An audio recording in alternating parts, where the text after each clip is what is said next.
சுமார் 100 ஆண்டு கால பழமையான பெருமாள் கோவில் மகா கும்பாபிஷேகம். செங்கல்பட்டு மாவட்டம் மதுராந்தகம் அருகே உள்ள வீராணகுன்னம் கிராமத்தில் எழுந்தருளி இருக்கும் ஸ்ரீ வேணுகோபால சுவாமி பெருமாள் கோவில் 100 ஆண்டு கால பழமையான திருக்கோவில் ஆகும்.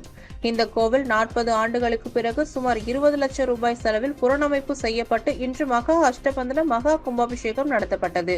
கடந்த 3 நாட்களாக சோமங்கள், பூர்ணாசி என ஐதீக முறைப்படி வேதங்கள் நடத்தப்பட்டன. இன்று காலை 10:30 மணியில் இருந்து 12 மணிக்கு கும்ப புறப்பாடு செய்யப்பட்டு மகா கும்பாபிஷேகம் நடத்தப்பட்டது. இதில் ஏராளமான பக்தர்கள் கலந்து கோவிந்தா கோவிந்தா என பக்தி பரவசத்துடன் வழிபட்டனர்.